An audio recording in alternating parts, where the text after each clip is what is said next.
آپ نے دیکھا ہوگا یا سنا ہوگا، دیکھا تو نہیں ہوگا، یہ جو رفو گر ہوتے ہیں، یہ ٹپ گر ہوتے ہیں، یہ کشمیر میں جب برف باری ہو رہی ہے تو اپنا سوئی دھاگا لے کر ان بڑے بڑے کپڑے کے اندر ہو جانے والے شگافوں کو، جن میں خاص طور پر گرم کپڑے کے شگاف اور لگار اور چٹاخ ہوتے ہیں، ان کو مینڈ کرتے ہیں، خاص توش کی شالیں یا اور اس سے بھی قیمتی شالیں، وہ کہاں سے دھاگا لیتے ہیں اور کس طرح سے اس کو ملاتے ہیں اس دھاگے کے ساتھ کہ پھر آپ ٹریس نہیں کر سکتے کہ یہاں پر اتنا بڑا گیپ موکھا ہو گیا تھا اور یہاں پر اب بالکل ویسے ہی ہو گیا یہ کپڑا جیسا کارخانے سے بن کے نکلا تھا۔ یہ رفوگروں کا کمال ہے۔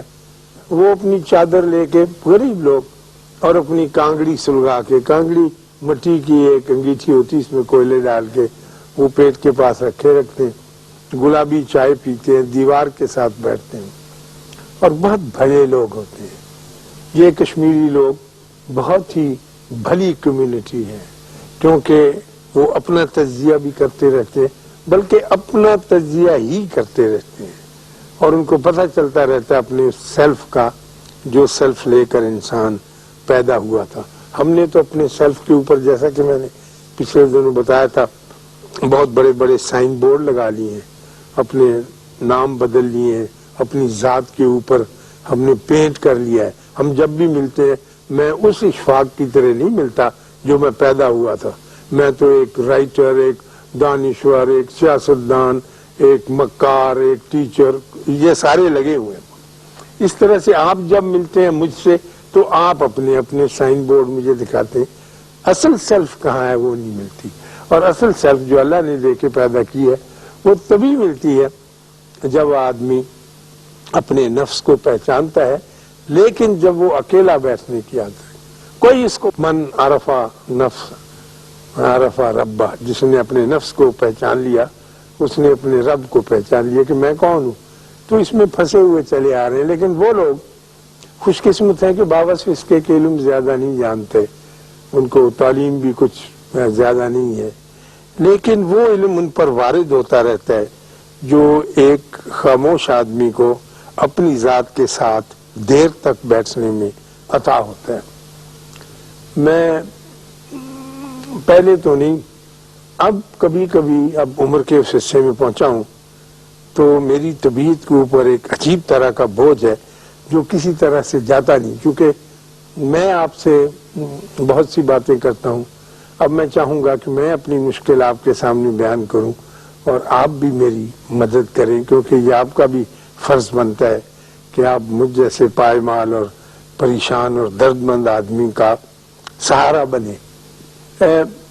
ہمارے بابے یہ کہتے ہیں کہ اگر آپ کسی محفل میں، کسی یونیورسٹی سیمینار میں، کسی اسمبلی میں، کسی اجتماع میں، کسی گروہ انسانی کے اندر بیٹھے کوئی موضوع شدت سے ڈسکس کر رہے ہوں اور اس کے اوپر اپنے اپنے جواز پیش کر رہے ہوں، تو اگر آپ کے ذہن میں کوئی ایسی دلیل آ جائے جو بہت طاقتور دلیل ہو اور جس سے اندیشہ ہو کہ اگر میں یہ دلیل دوں گا تو یہ بندہ شرمندہ ہو جائے گا کیونکہ اس کے پاس اس کی کاٹ نہیں ہوگی، شطرنج کی ایسی چال میرے پاس آ گئی ہے کہ یہ اس کا جواب نہیں دے سکے گا، تو بابے کہتے ہیں اپنی دلیل روک لو، بندہ بچا لو، بندے کو ذبح نہ ہونے دینا کیونکہ وہ زیادہ قیمتی۔ تو ہم نے تو کبھی ساری زندگی ایسا کیا ہی نہیں، ہم تو کہتے ہیں کہ میں تو کھڑکاٹ پا جائیں گے، ہماری بیویاں کئی دفعہ آتی کہ آپا جی میں تو پھر سیدھی ہو گئی ہوں، ایسا سنبھالیا کہ وہ تھر تھر کمبن لگی، میں ایک ایک سنائی ہوں، وہی ماسی دے کرتوتا، وہی پھوپھی دے پھوپھا، جو بھی کچھ کرتا ہے بندہ کمزور ہے، ہم بھی ایسے ہی کرتے ہیں۔ تو میں بڑی دیر کی بات ہے، میں 1946 کی، میں اس وقت بی اے کر چکا تھا، تازہ تازہ بی اے کیا تھا، پاکستان ابھی نہیں بنا تھا۔ تو ہمارے قصبے کے ایک ساتھ گاؤں تھا، اس میں ایک ڈی بی مڈل سکول تھا، ڈسٹرکٹ بورڈ مڈل سکول۔ اس میں گاؤں کے لڑکے پڑھتے تھے 8ویں جماعت تک. تو وہاں کا ہیڈ ماسٹر چھٹی پر گیا اور اس کی جگہ 3 مہینے کے لیے مجھے ہیڈ ماسٹر لگا دیا. اب میں ایک پدا سا نوجوان بڑے فخر کے ساتھ ایک سکول کو جو ہے ہینڈل کر رہا ہوں اور مجھے تجربہ تو نہیں ہے، لیکن میں زور لگا کے یہ بتانا چاہتا ہوں اپنے دوسرے ماسٹروں کو کہ بی اے کیا ہوتا ہے. لائک وہ بیچارے نارمل یا کچھ اس قسم کی پڑھے ہوئے تھے. تو میں نے اس کو ہینڈل کرنا شروع کیا اسکول کو. تو جیسا کہ نئے آدمیوں کی عادت ہوتی ہے یا جو بھی نیا آتا ہے وہ ہمیشہ سسٹم ٹھیک کرنے پر لگ جاتا ہے. یہ بندے کے اندر ایک عجیب بلا ہے. وہ میں نے کہا کہ میں اسکول کا سسٹم ٹھیک کروں. مجھے چاہیے تھا کہ میں پڑھاتا اور بہتر طور پر پڑھاتا اور سسٹم جو چل رہا تھا چلنے دیتا، لیکن میں نے کہا نہیں اس کا سسٹم. چنانچہ میں نے کہا یہ گملہ ادھر نہیں ادھر ہونا چاہیے. وہ جو سن فلاور ہوتا ہے مجھے بہت برا لگتا ہے، پیلا پھول، میں نے کہا اس کو نکال دو، گلاب لگاؤ. یعنی یہ سسٹم تبدیل ہو رہا ہے. اور اگلا پھٹا پیچھے کر دو، پچھلا آگے کر دو، گیرو لگا دو سرخ رنگ کا، گملوں کے اوپر وہ فلانی سفیدی کر دو. یہ سسٹم سارا. اور ماسٹر صاحبان جو ہیں وہ پگڑی باندھ کے کلف لگا کے آیا کرے. وہ ماسٹر بیچارے بھی عذاب میں مبتلا ہو گئے کہ کیا. تو وہاں 4تھی جماعت کا ایک اسٹوڈنٹ تھا، وہاں پہاڑے کہلواتے تھے. آخری وقت میں شام کو جب ہم چھوڑ کے جاتے تھے تو 6 کا پہاڑا تھا اور ماسٹر صاحب رہے تھے کہ 6 کم 6 دن 12 6 دی 18 6 چوک 24 6 چوک 36 10 تک 60. تو وہ اسٹوڈنٹ ٹھیک پڑھ رہے تھے، سنا رہے تھے. وہاں جا کر میں نے ایک شرط عائد کر دی کہ بچوں کے اندر بیش فلنس، شرمندگی اور خفت دور کرنے کے لیے ان کو اسٹیج پہ آنا چاہیے اور بلیک بورڈ پہ کھڑے ہو کر یہ جو پہاڑا ہے اس کو لکھنا چاہیے. لکھنے میں ان کو کوئی دقت نہیں تھی، لکھنا پڑھنا 4تھی جانتی، لیکن یہ لکھیں اور لکھنے کے بعد پھر گا کے پڑھیں. تو ایک لڑکا تھا، اب مجھے یاد نہیں اس کا نام صادق تھا یا صدیق، ان دونوں ناموں میں سے ایک تھا. اس نے انکار کر دیا کہ میں نہیں آؤں گا بلیک بورڈ کے پاس اور میں چاک سے نہیں لکھوں گا. دیکھیے بالکل معمولی سی بات ہے. تو ماسٹر صاحب نے کہا کہ یہ صاحب کا حکم ہے، ہیڈ ماسٹر صاحب کا، تمہیں لکھنا پڑے گا. اس نے کہا میں نہیں لکھتا. شرماتا ہوگا، شرمیلا بیچارہ گاؤں کا لڑکا. تو اس نے جب نہیں لکھا تو اس نے میرے حکم کے مطابق اسے میرے سامنے پیش کیا دفتر میں اور اس نے کہا جی کہ یہ پہاڑا تو ٹھیک جانتا ہے لیکن لکھتا نہیں ہے بورڈ جو. تو میں نے اسے پوچھا کہ تم کیوں نہیں لکھتے؟ اس نے کہا میں نہیں لکھتا. تو میں نے اس کا کان پکڑ لیا جیسے ہوتا ہے، اسے مروڑا اور میں نے کہا تو یہ پتا ہے کہ میں تم بڑی سخت سزا دوں گا. میں نے یہ اصول قائم کیا ہے، جو سسٹم باندھا ہے اس کے مطابق تمہیں لکھنا پڑے گا. اس نے کہا نہیں جی میں نہیں لکھوں گا جی، مجھ سے لکھا نہیں جاتا. شرمیلا تھا شاید لڑکا. تو میں نے کہا ایسے کریں ماسٹر صاحب، آپ اس کو سارے اسکول میں ساری کلاسوں میں 8ویں تک پھرائیں اور لوگوں کو بتائیں اپنے اسٹوڈنٹس کو کہ یہ اس طرح کا نافرمان بچہ ہے اور اس نے ہیڈ ماسٹر صاحب کی بات نہیں مانی ہے اور اس کو ہم اپنی کمیونٹی میں سے، اپنے طلباء کی جماعت میں سے نہیں سمجھتے. کچھ ایسے فکرے بنا کی اور اگر آپ کو کوئی دقت ہو تو میں چلوں گا ساتھ. خیر وہ ماسٹر صاحب میرے حکم کے مطابق اسے لے گئے اور گھماتے رہے اور بتاتے رہے. اور جو دوسرے ماسٹر تھے 3-4 اور انہوں نے بھی بادل نخواستہ بڑا طبیب پہ بوجھ سمجھ کے اسے برداشت کیا. انہوں نے پسند نہیں کی میری یہ بات جسے میں اپنی ایڈمنسٹریٹو کوالٹی سمجھتا تھا سسٹم کی. تو خیر وہ گھوم گیا. میں نے کہا بہت اچھا کیا. پھر وہ لڑکا چلا گیا. اس کے بعد کبھی نہیں آیا. اس کے والدین کے بارے میں پوچھا، انہوں نے کہا جی وہ نہیں آتا، وہ گھر پہ ہی رہتا ہے. میں نے اس کو اتنا بڑا سکار دے دیا، ایک اتنا شدید زخم کہ وہ اس کی تاب نہ لا سکا. میں نے کسی بدنیتی سے تو نہیں دیا، لیکن اب جب میں بیٹھتا ہوں اپنے ساتھ تو میں سمجھتا ہوں کہ اتنی بڑی حماقت جو تھی اس نے اتنے اچھے پیارے صحت مند بچے کے ساتھ کیا کیا. تو وہ بیچارہ برداشت کر کے چلا گیا. اس کے والدین، میں نے کہا دفع کرو، کوئی بات نہیں، میں اس کی پرواہ نہیں کرتا، اس کو ایسی ہی سزا ملنی چاہیے تھی.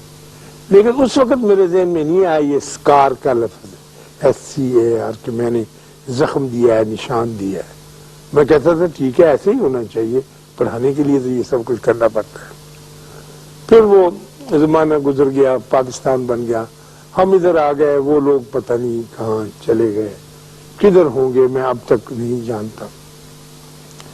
تو ایسے ہی مجھے پتا چلا کہ وہ گھرانہ جو تھا وہ ساہیوال چلا گیا تھا. تو وہاں اس کے باپ بڑا تعلیم کا خرچ، اس کو پڑھانا شروع کیا، اس کو پھر داخل کیا، لیکن وہ پھر بھاگ جاتا تھا اسکول سے. وہ ڈرتا تھا اور کانپتا تھا، پسند نہیں کرتا تھا. تو میں نے جب بھی اس بات کی کوئی پرواہ نہیں کی. وقت گزرتا گیا، مجھے پتہ یہ چلا کہ تعلیم اس نے حاصل کر لی ہے اور وہ کسی یہاں لاہور کی کسی انجینئرنگ یونیورسٹی میں اس نے BSc بھی کیا. اندازہ تھا، جو لوگ مجھے آ کے یہ بتاتے تھے کہ شاید یہ وہی لڑکا ہو، لیکن میں یقین سے نہیں کہہ سکتا تھا کہ وہ. تو اب یقین کی دیکھیے کئی صورتیں ہیں، اور وہ جب آپ کی گرفت میں نہ آئیں اور آپ ایسے مزمحل ہو جائیں، فرسٹریٹڈ، تو پھر بڑی مشکل پڑ جاتی ہے. آپ اپنی ذات کے ساتھ نباہ نہیں کر سکتے، اپنی ذات کے ساتھ زندہ رہنا بہت مشکل ہو جاتا. تو پچھلی سے پچھلی عید پر جب ہم عید پڑھ چکے تو جب ہم مسجد میں ہوتے ہیں تو ایک دوسرے کے ساتھ گلے ملتے ہیں، معانقہ کرتے ہیں، جپھی ڈالتے ہیں، پیٹ ملتے ہیں. یہ ضروری نہیں ہوتا اس میں کہ آپ اس بندے کو جانتے ہیں یا نہیں جانتے. آپ کی صف میں ادھر کا بندہ ہو، ادھر کا بندہ ہو، کھڑے لوگ ہوں، کوئی بندہ معروف ہو تو زیادہ لوگ اس کو جپھی ڈالنے کی کوشش کرتے ہیں. تو میرے ساتھ لوگ ملتے رہے، ہم ایک دوسرے کے ساتھ بڑی محبت سے جپھی ڈالتے رہے. اور میں یہ سمجھتا رہا کہ سارے ہی اس بات کے آرزو مند ہیں کہ یہ اشفاق صاحب ہیں تو ان کے ساتھ تو معانقہ کرنا بہت ہی مباح بات ہے. تو وہاں ایک نوجوان کھڑا تھا، وہ بھی کسی سے مل رہا تھا. میرے دل میں خیال آیا کہ یہ میری طرف تو متوجہ نہیں ہوتا، تو میں ہی اس کی طرف متوجہ ہوں. میں نے اس کے کندھے پہ ہاتھ رکھا، اس نے پلٹ کر دیکھا. میں نے آگے بڑھ کے اسے جفی ڈالنے کی کوشش کی تو اس نے دونوں ہاتھوں سے مجھے پرے نکالی. اب میرا یقین ہے کہ یہ وہی لڑکا تھا. میں تو بڑا تھا، مجھے تو وہ پہچانتا ہے، وہ تو اتنا چھوٹا سا چوتھی جماعت کا. اب میں اس کو تلاش کرتا ہوں اور بہت تکلیف میں ہوں، اور میں اس بات کا آرزو مند ہوں کہ کسی طرح سے مجھے اپنی ذات سے اس سے معافی ملے. بظاہر تو یہ اتنی بڑی کوتاہی نہیں تھی، لیکن جو واقعہ گزرا اور جس طرح سے اس کے دل کے اوپر گزری، کتنے برس گزر گئے، یہ ساتھ ہی چلا آ رہا ہے اس کے. اور اب میرے ساتھ بھی وہ واقعہ جو ہے اپنے ایک نئے روپ میں اجاگر ہو کے مجھے بھی ہانٹ کرتا ہے جسے کہتے ہیں. تو میں آپ سے اور سب سے یہ بالکل درخواست کروں گا کہ بظاہر یہ بات معمولی لگتی ہے، بظاہر ہم یہ بات کہہ دیتے ہیں کہ کوئی بات نہیں، میں اس کو ایسا پوائنٹ مارا کہ اس کی میں نے پھٹکڑی پھول کر دی، ایسے کہتے رہتے. لیکن ایک بندہ زندہ رہتے ہوئے بھی اپنی اندر کی لاش ساتھ اٹھائے پھرتا ہے، اور آپ اس کے قاتل ہیں، تو اس کا دین، اس کی دیت، اس کا قصاص کس طرح سے ہو یہ سمجھ میں نہیں آتا ہے. وہ کشمیری جن کو ہندوستانی گورنمنٹ اپنا اٹوٹ انگ کہتی ہے کہ یہ ہمارے بدن کا ایک حصہ ہے، انہوں نے پچھلے 55 برس میں کتنے زخم ان کو دیے، جسمانی بھی، روحانی بھی، نفسیاتی بھی، نفسی بھی، اور ہر طرح کے دیے. اور ساری کی ساری قوم جو ہے وہ ان کے سامنے ویسی ہی ہو گئی ہے جس طرح ایک سکار لے کے انڈیویجول کی میں نے آپ سے بات کی، وہ سارے کے سارے اس طرح کے. اور ان کے دل پر، حالانکہ اکثر لوگ یہ سمجھتے ہیں، آپ بھی اکثر آپ بیٹھے بات کرتے ہیں کہ نہیں انڈیا کے بہت اچھے ناچ گانے ہوتے ہیں، وہ دھیمے انداز کی بیبیاں ماتھے پہ بندی لگاتی ہیں تو اچھی ہوتی ہیں. لیکن یہاں پہنچ کر جس طرح میں اپنے آپ کو دیکھتا ہوں، میں اس اتنی بڑی قوم کو ملاحظہ کرتا ہوں، تو وہ بھی ان لوگوں کو، کوئی گھر ایسا نہیں سارے کشمیر میں، کوئی ایک گھر جس کے اندر ان کی انڈیا کی فوج نے کوئی جانی نقصان نہ پہنچایا، کوئی گھر ایسا نہیں. اور پھر ساتھ ہی وہ کہتے ہیں کہ یہ ہمارے چونکہ بہت پیارے اور ہمارے بدن کا حصہ ہیں اور ہمارا انٹیگرل پارٹ ہے اور ہمارا اٹوٹ انگ ہے، اس لیے ہماری محبت کرنے کا یہی طریقہ ہے جو اب ہم کر رہے ہیں، ان سے 7 لاکھ کی فوج اندر بھیجی ہوئی ہے. تو ایسی کوتاہیاں انفرادی طور پہ بھی ہوتی ہیں آدمی سے، اجتماعی طور پہ بھی ہوتی ہیں. اور جب اجتماعی رنگ میں ہونے لگے تو باوجود اس کے کہ بظاہر یوں محسوس ہوتا ہے کہ وہ کامیاب ہیں، لیکن بباطن کامیاب ہوتے نہیں ہیں. ہمارا اور اللہ کے ٹائم کا بڑا فرق ہے. ہمارا جو ایک دن ہے اللہ کا تو وہ کچھ نہیں، پتہ نہیں کتنا ہمارا ٹائم لگ جائے گا تو اللہ کا ایک دن بنتا ہے. اللہ نے کہیں فرمایا بھی ہے اس کی کیلکولیشن. تو اب ہم اپنے ان بھائیوں کا، اور میں اپنے اس بچے کا جس کا میں ہیڈ ماسٹر بن کے گیا تھا، اس طرح سے مکافات، پرائشچت جسے کہتے ہیں، کر سکتے ہیں کہ ہم اپنے آپ کو، ہم جا کے ان سے لڑ تو سکتے نہیں، لیکن پیارے خواتین و حضرات، وشنگ ویل ایک ایسی چیز ہے جو دعا سے بھی طاقتور ہوتی ہے. میں اس کے اوپر کسی اگلے پروگرام میں بات کروں گا کہ دعا لفظوں کے ساتھ مانگی جاتی ہے، لیکن جب آپ کسی کے لیے وش ویل کرتے ہیں، آرزو اچھی رکھتے ہیں کہ یہ غلام محمد بڑا اچھا آدمی، اللہ اس کو بھاگ لگاتا، آپ کہیں بیوقوفی سے بے خیالی میں کہہ دیتے ہیں اور کوئی وجہ نہیں کہ آپ کی وہ دعا یا وشنگ ویل اس کو پکڑ لے. ہمارے قدرت اللہ صاحب دعا نہیں کرتے، ان کا یہی اسٹائل تھا کہ he would wish well for anybody. جس نے درخواست کی اس کو کیا اور اس کا کام ہو گیا. تو آپ سب ان لوگوں کے لیے جو بڑے ابتلا سے گزر رہے ہیں اور بہت تکلیف میں اور کچھ نہیں کر سکتے، تو وش ویل ضرور کریں. اور اگر آپ کے گھر کے اندر کوئی دیوار ہے اور کبھی مغرب کا وقت بھی آتا ہے آپ کے گھر میں، تو اس کے ساتھ ڈھول گا کر اپنے اللہ سے یہ ضرور کہیں کہ میں اپنے ان بھائیوں اور بہنوں کے لیے جن کے اوپر صریحاً ظلم ہو رہا ہے، میں اس وجہ سے کہ وہ مسلمان ہیں، تو میں اور کچھ نہیں کر سکتا، نہ کر سکتی ہوں، میں ان کے لیے وش ویل کرتی ہوں، اے اللہ میری مدد کر. آپ دیکھیں گے، یعنی اس کے لیے ٹائم پھر نکالنا پڑے گا. یہ نہیں کہ چلتے ہوئے آپ ایڈیٹوریل پڑھ گئے یا آپ نے کوئی ایسا ایڈیشن اخبار کا دیکھ لیا جس میں کسی، وہ نہیں کاٹ کرے گا، اخبار بالکل نہیں کریں گے. آپ جو سب یہاں تشریف فرمائے، اتنے ہی بندے، باقی کے نہیں، لاہور کے یا کراچی کے، ان کو میں نہیں کہتا، صرف آپ ہی یہ ویل وشنگ کا کام شروع کریں. تو اصل میں وہ جو ہاتھوں کی زنجیر بنتی ہے وہ تصویر کھینچنے کے لیے ہوتی ہے. یہ تصویر جو الگ بیٹھ کر آپ کرتے ہیں، یہ اللہ کے دربار میں کھینچتی ہے اور اللہ اس کی طرف متوجہ ہوتا ہے. تو میرے لیے یہ ضرور دعا کریں کہ مجھے وہ نوجوان، اب ماشاءاللہ اس کے بچے ہوں گے، وہ مل جائے اور اتنا ناراض نہ رہے جتنا ناراض ہونے کا اسے حق پہنچتا ہے، اور مجھے معاف کر دے.